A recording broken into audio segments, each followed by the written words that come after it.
Hey guys, thanks for coming back to my channel. My name is Leah Catherine and this is Leah Sees Movies.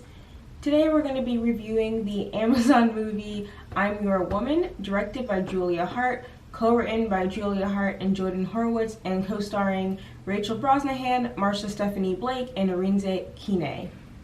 I'm Your Woman follows a woman in the 70s named Jean, whose husband Eddie is a thief as far as she's aware. And finally, one night, a random man comes to her house and tells her something horrible has happened, and now she has to go on the run, as well as her new baby Harry, who she's adopted, and she's still adjusting to this motherhood thing before she's forced into a car with a sack of $10,000 and told to run with Cal, who's played by Arinze Kine.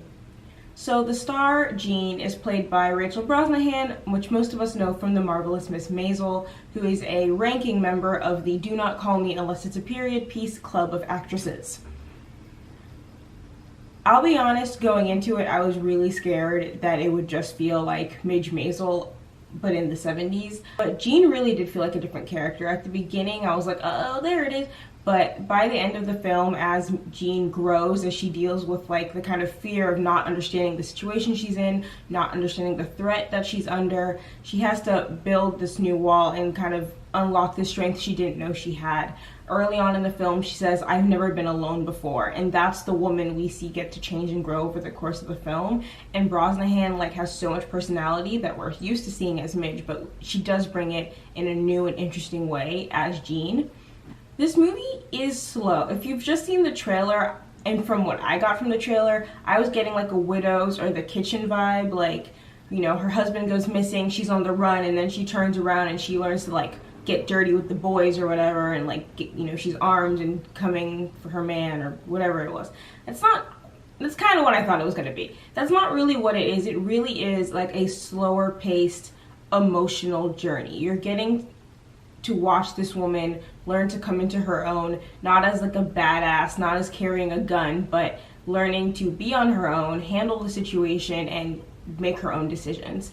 There are guns. She does get a gun at the end. She does do some badass stuff at the end, but it really is if it's about a 2-hour film, the first 40 minutes is just this woman kind of being terrified. And not in a boring way, in a very relatable way. If one of us, someone came to our door and said, you're on the run, your husband's missing, everyone's looking for you, she's always relatable and you understand her position. You don't view her as she's kind of pathetic, she's kind of boring. She's not. She's really interesting. She's just really struggling, and that's okay. And I really like that we take the time to see her struggle, because I think it would have been really easy for it to become a badass. And as much as I really do love Widows, those women turned around in a heartbeat and were like, yeah, we can do this whole mission by ourselves. Actually, I'm a boxer. I'll just go punch a dude in the face. It's fine. I know how to use a gun. I'm Elizabeth Debicki and I'm 7 feet tall. It's a good movie, and it is good for what it does, but I do like that I'm Your Woman didn't go in that direction. We really got time with it. So Brosnahan is playing opposite Arinze Kine at first as Cal, and he's not actually in the movie as much as I would like. Every time he left the scene, I'd go, come back, wait, I'm really interested in this guy. I want to know more about him. Cal is this mysterious figure. We know he works with Eddie, so he's affiliated with some kind of underworld shenanigans, but by design and by necessity, he's not telling Jean any of his own backstory or any of how he got involved in this. So every time you and Jean are like, I want more information, and then Arinze brings that in. He's so fascinating because he doesn't seem like someone like a cold-blooded killer or anything. He seems someone relatable but very intentionally distant, and you're just longing to cross that distance with him. And you actually don't get it as much. He really holds his cards to his chest. Where you do get this emotional connection is with his wife, played by Marsha Stephanie Blake, named Terry. So after a couple of emergencies, if people keep trying to find Jean to find Eddie, Jean gets placed in a cabin in the woods where she's soon joined by Cal's family, which is Terry and his father, as well as his son. And Terry's been in it. You can tell, unlike Jean, who's been cut off from this world beyond knowing that her husband was in it, Terry knows all the details. She's been here before, she's been on the run before, and she's the one who says, okay, I know you're scared, but you gotta suck it up. Cal's father is the one who gives Jean a gun for the first time and is like, here, we're gonna give you a can of beans and we're just gonna have to learn to aim, just in case, you know, you have to defend your life. And Terry's the one who kind of motivates Jean to say, I've been letting everyone push me in every direction and now I need to stand up for myself. And I really enjoyed that. I will say,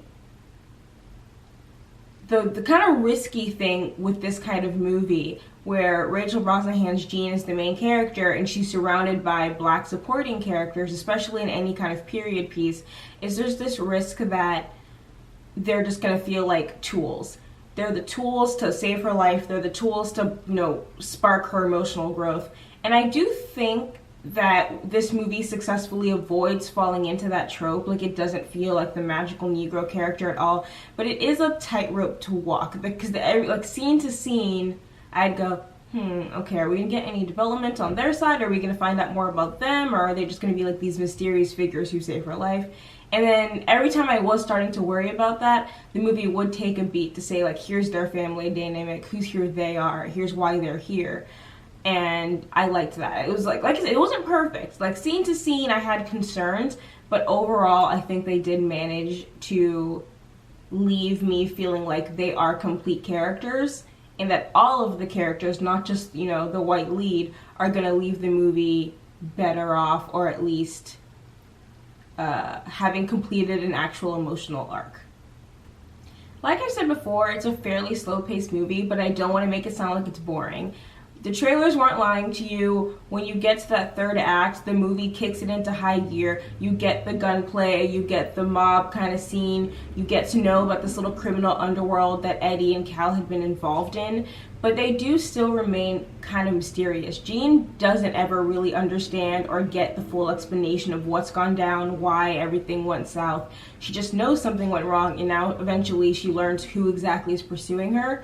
But aside from the name of the main man, I don't think I could name any of the other parties. I'm Your Woman is a very, like, satisfying little family film, and I didn't watch Stargirl, also directed by Julia Hart on Disney+, but I did watch the preceding film, Fast Color, starring Gugu Mbatha Raw, about 3 generations of superpowered women being hunted by the government.